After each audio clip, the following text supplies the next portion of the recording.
Annabelle. Hope you all are doing well. It's good to be back out on the field the last couple of days. And obviously you guys are aware that we had their stoppage and the guys came back excited to practice.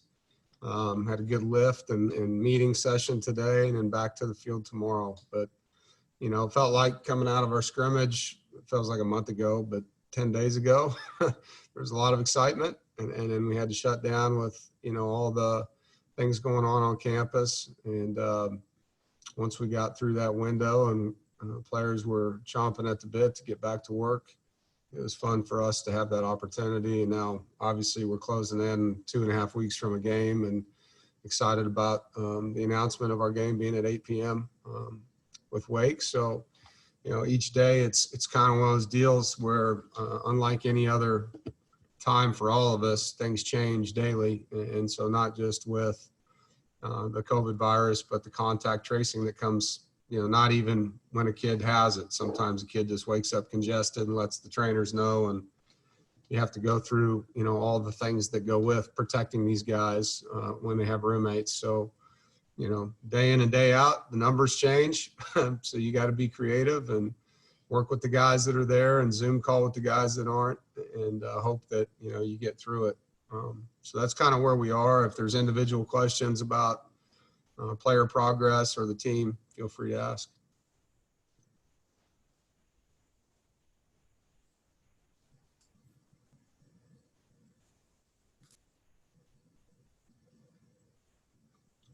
David Teal, you want to start us off?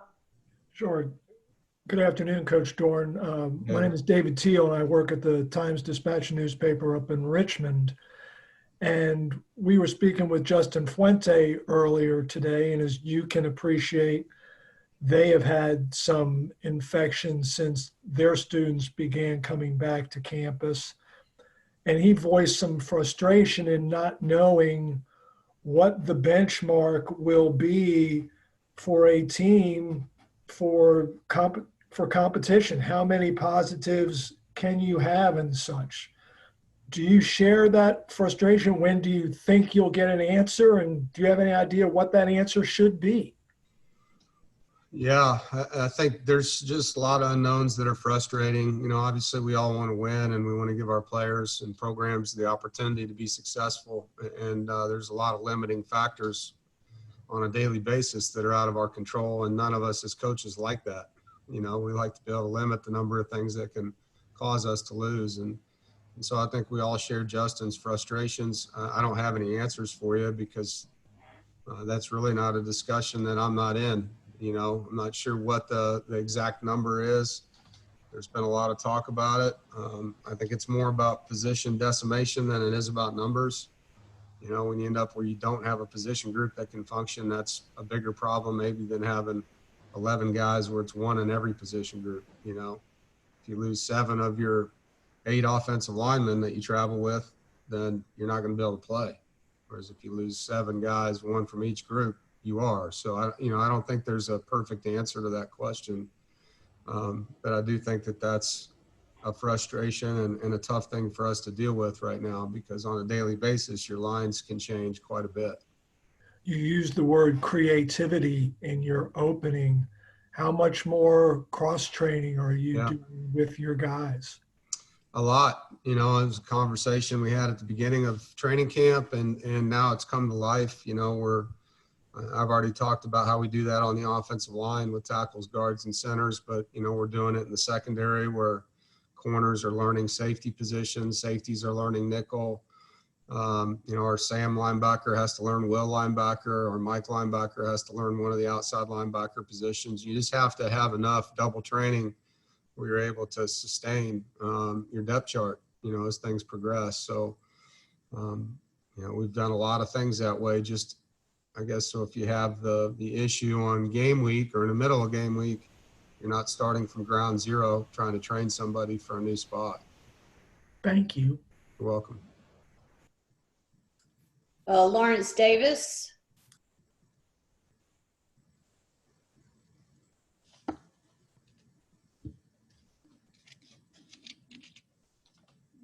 Lawrence, do you have a question? No, my hand's not raised. Mark Armstrong, what you got?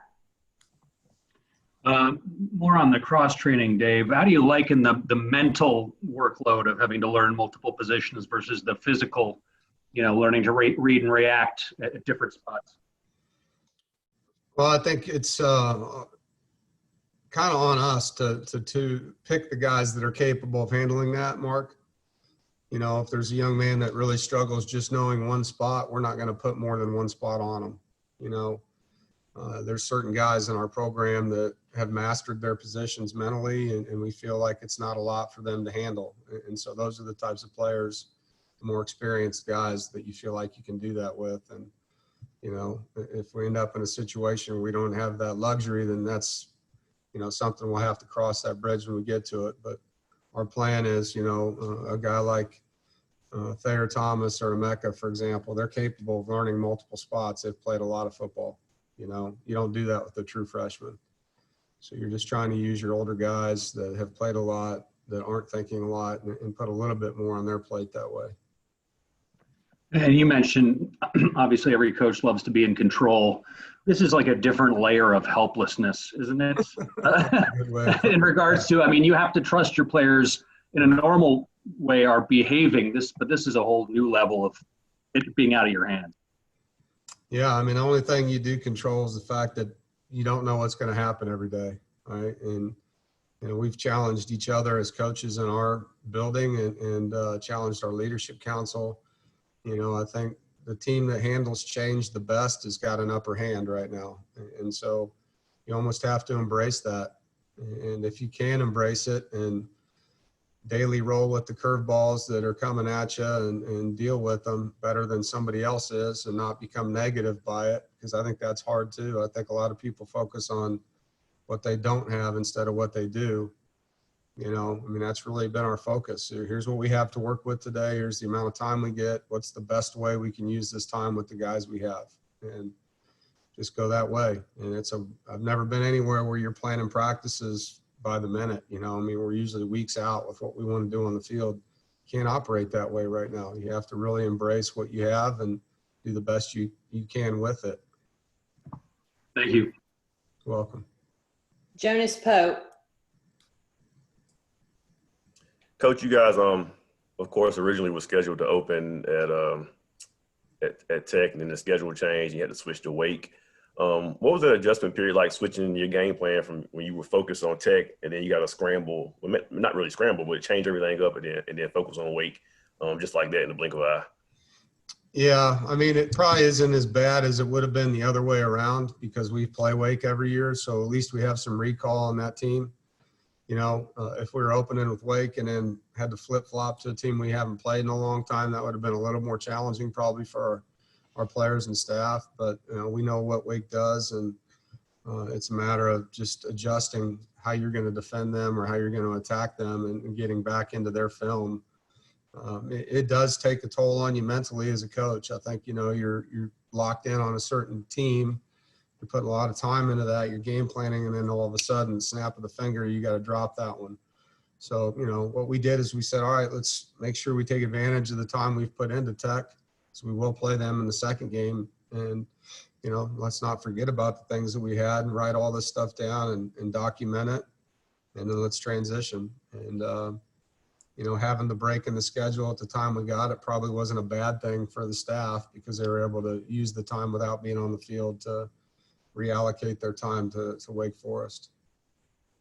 You mentioned the break for the players. They couldn't do anything, but was that kind of like a much needed break for them mentally and physically to kind of get away from it for a little bit? I don't think they looked at it that way. They were disappointed. They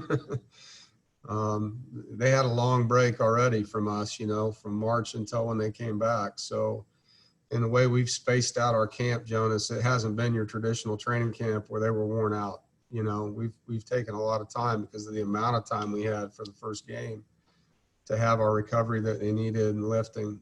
I do think the mental part was probably better for them than the physical.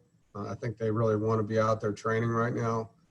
But with all that's going on from we're going to play, we're not going to play, we're going to play, we're not going to play, and then all the things happening socially, there's been a lot mentally these guys have had to deal with. So that part probably was healthy for him to have a little bit of a break. Aaron Beard, what you got? Hey, Dave. With NC State going to online only for undergrad classes, I'm curious what kind of impact you think that might have in terms of, purely from a football standpoint, of maybe lowering the risk of an outbreak or exposure for your guys on campus interacting with students if so many have gone home. I mean, do you see that playing a big, impact and maybe lowering risk? I think it can. Leading up to the students' return, we were really good. I mean, I think we tested for 2.5 months and had 3 positives, and then once the students came back, just like you're seeing across the country, obviously when you take 25,000 people and drop them into however many city blocks it is here, and they haven't been here, that's an influx of germs, and so what comes with that is what comes with that. And we're now having that leave. So I hope that we can return to where we were. We were doing really well. And so as we get on the backside of this thing and students are leaving our campus, you would hope that it protects the so-called bubble that we're trying to have with our guys. Thank you. You're welcome. David Hale. Hey there. First of all, Annabelle, that's a delightful credenza you have behind there. And I bet you're impressed that I knew the word credenza.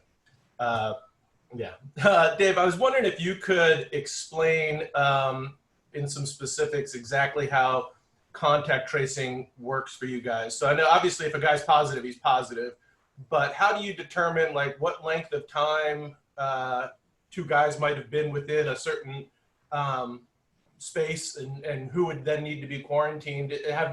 Has that come from medical professionals? Do you review what those numbers are routinely, and how difficult is it to kind of manage all of that?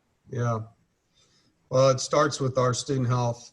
Julie Casani is the person on our campus that oversees that area. And so as soon as we have a positive test, our head trainer has contact with her and Rob Murphy from our athletic department. And they go through the steps of what you're talking about. Who do they live with? Who have they been around? They're not only asking the trainer, but then they communicate that with the student athlete. And then anybody that is in that contact tracing is then quarantined. And it's a 14-day quarantine. So that's really the biggest challenge is for every, if you have 4 people that live together, for every 1 positive, you're losing 4 players. And in our case, a lot of times only one of them is sick. And so there's a lot of people that come out of your workforce every time that happens. The bigger problem probably has been there's so many symptoms, as you guys know, that people look at that are symptomatic to this. And so we live in a pretty allergy popular place, I guess you would say. And so our guys can wake up with allergy type symptoms, which are also similar. And now they're going to be pulled out until we can test them along with their roommates until they can come back clean. And so, day to day, you can feel like you're going to have, 3/4 of your guys and end up with half of them. And then the next day they come back. So it's challenging. I think the contact tracing part of this has been the most, I don't know if frustrating is the word, but the hardest part, because these kids want to be out there and they're being told they can't, and they feel completely healthy, and in some cases are, but that's the safest thing for them. And so we're following the CDC guidelines and medical advisory board's suggestions. And as a coach, I can't do anything about it. We don't get the right of veto in this one, David. So you just stand by and they tell you what to do, and then we support them and move forward with who we have. Does the bulk of the contact tracing contact is, I'm assuming, coming away from the field, not during practice and stuff like that? And then just out of curiosity, is that, I think the CDC guidelines are, within 6 feet for 15 plus minutes. If you're actually playing on the field and you're breathing and sweating on each other, is that different than just like if you and me having a conversation within 6 feet of each other?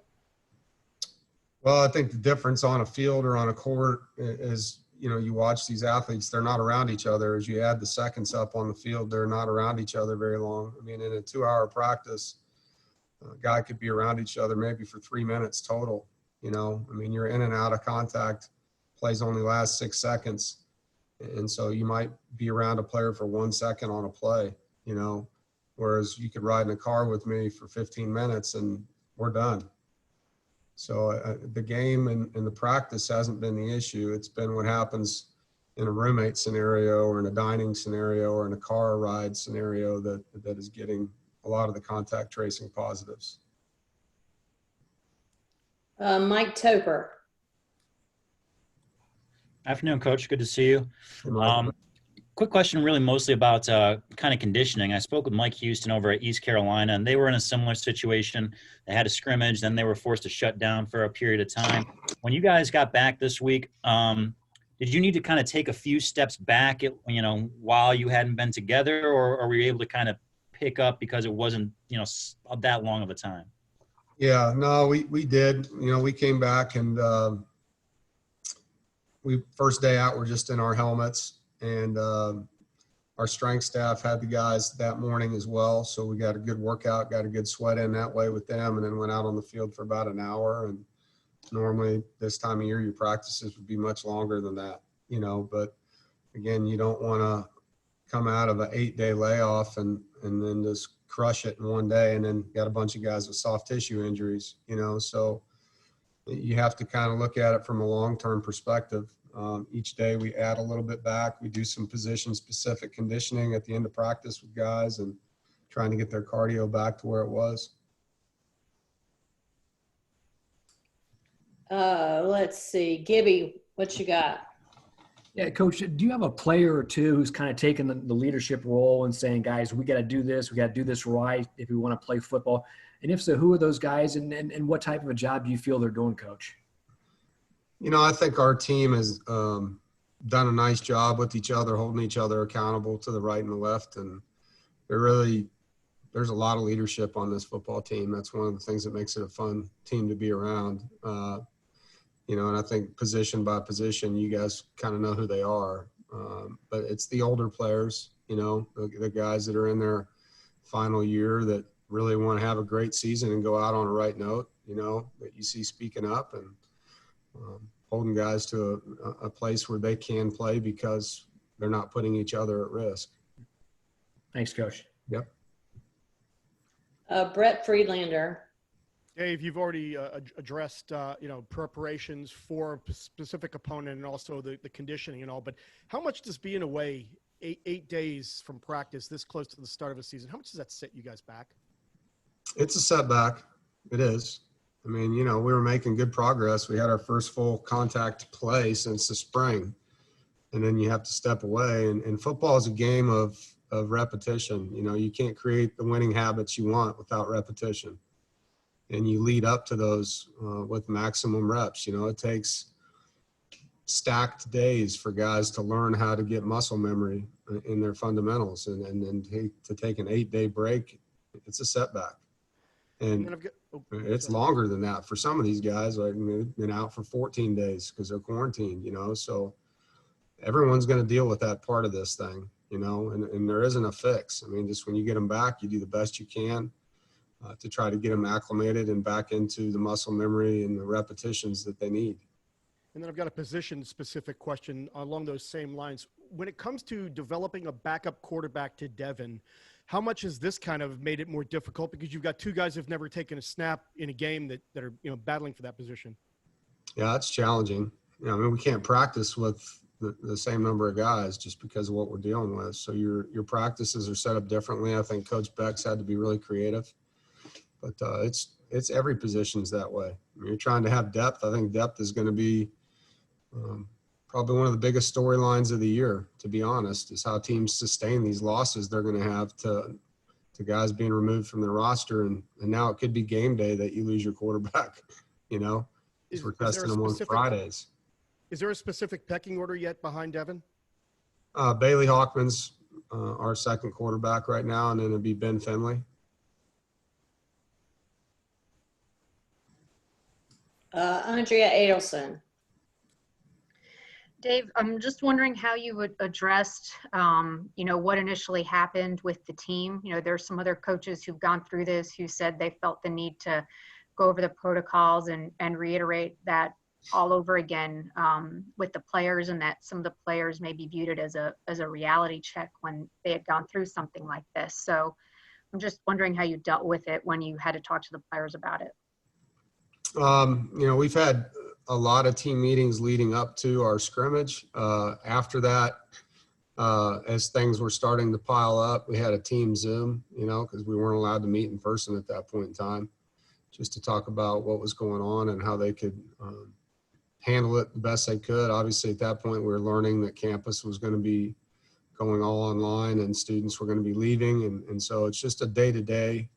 And then each day we're together. It's a Q&A thing too. The guys do a good job. They'll text me at night like, "Hey coach, can you talk to the team about this?"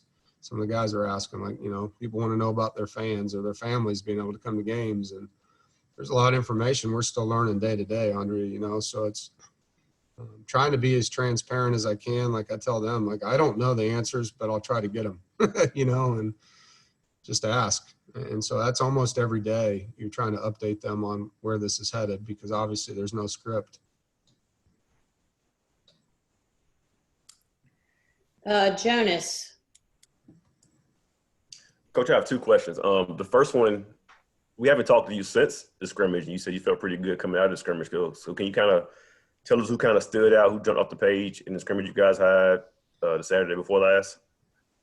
The best part of the scrimmage was how it went back and forth. Sometimes you get in these scrimmages and the offenses will dominate or the defenses will dominate. There was back and forth in the deal. And so the defense, would create a takeaway. Drake Thomas had a really nice fumble, forced fumble that he had. Then the next drive, the offense scored. And so they responded. And then the defense came back and had a stop. And so it was a really good back and forth day. That part was a lot of fun to see. It felt like a year ago now, so I need to go back and think about the big plays so I can help you. Ricky Person had a nice day for us out there. I think continues to show us some things. Our Raheem Ashford, safety that transferred in here, had a really good day defensively. Had a lot of nice tackles, a big pass breakup and interception. And so he did some nice things in the scrimmage that day as well. But it was really good just to get in there and see the guys play. It's been so long. And as a coach, it's hard to feel good after a scrimmage because one side of the ball inevitably lets you down. But that was what felt good about that day. We came out of it healthy and there was a lot of back and forth production. And my second question is, throughout the summer and the offseason, guys on your team, guys across college football everywhere, but specifically guys on your team, have spoken out about things that are going on across the country with social injustice and protests and things like that. And you've been supportive of those guys. But there have been some people on social media, fans who've like not argued with those guys, but disagreed with them and said so on social media. And some of your guys have shown frustration or just responded. Have you talked to them about that? Or is that something they talk about amongst themselves about, are they frustrated again hearing fans talk or disagree with them or talk to them directly on social media about them speaking out? Well, first, I'm proud of our guys, and I'm obviously very sensitive to their pain. And so I let them talk to me about those things. We have great conversations. I have talked to them about focusing on the positive things that you're doing. I think at times we get caught up in some of the negativity that's out there and lose sight of the positive things that we are doing. I know that Isaiah and Pack United and the guys on our team have done a lot of really good things to impact change, not just in our locker room, but around them. And then you lose sight of it because somebody's being negative. And, I think for every conversation you have, some people are going to get a lot out of it and some people aren't. And you got to choose who you want to focus on at that point. And for them, I just keep counseling them not to be frustrated, not to lose sight of the positive things that they are doing, that there is growth and there is empathy. But there's always going to be people that don't want to grow, and you can't let them impact, the platform that you have or make you want to quit because of that. And I think just, trying to continue to embrace my ability to support them and love them and help them through this and show them that there is positive things happening. And I think a lot of times we all focus on what we don't have instead of what we do. And these are great young men, and I stand with them and will continue to, and there are going to be people that disagree with us out there. That's the world we live in, and you have to understand that. Mark Armstrong. Dave, you used some general terms early on about roster management, said like one day you'll have 3/4 of your guys, the next day half. Has that been an actual reality where half of your roster is out sometimes? Yeah, and it's not because they're out because we have all of them positive COVID, I mean, like I said, it's quarantining that gets a lot of the guys. So, it's a real number. And sometimes it's the dorm got us early, when the campus had all the guys back or students back in the dorms. A lot of the dorm guys got quarantined. And so that's a lot of players. That's 33 guys that live in that dorm. And so it's a big chunk of people.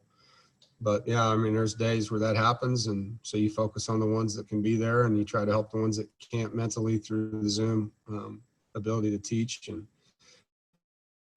right now we're gaining a lot more back than we're losing. A completely unrelated follow-up. A lot of Pac fans collapsed yesterday that of all the years to get primetime games, it's when there can't be fans in Carter. Yeah, I mean, it made me chuckle, I mean, we usually have a noon game to start the season. And everyone goes crazy about it. And now we have an 8 o'clock game. No one can be there. So that's okay, But I know our players were excited to have that opportunity. Mike Toper. Hey, Coach, I know there's a little bit of time there before you're for Wake Forest there. Will you guys have another scrimmage? And if so, are there one or two areas in particular that you're looking to see, positive growth, that sort of thing? We would like to, yeah. I mean, the biggest thing we need to do is get the situational stuff going. The red zone, short yardage, goal line, 2-minute, things like that you need scrimmage type environments to really see the outcome. So the situational football is an area that, we would really like to get, even if it's thud, but just get a lot more reps of that leading up to our first opportunity. Do you know if you'll be able to to schedule a scrimmage beforehand, or that's still up in the air? Everything's day to day, Mike. I mean, there's days you'd like to do it, but it's going to come down to, do we have the right number of guys to make that a good practice? All right, guys, we're right on 30 minutes, which is what I promised, Coach. So we're going to wrap up. I appreciate everybody. Appreciate you, Coach. Thanks for having me. Hope you all stay healthy. Thanks, Thanks, Dave. Coach. Thank you. All right. Thanks, Coach. Thank you.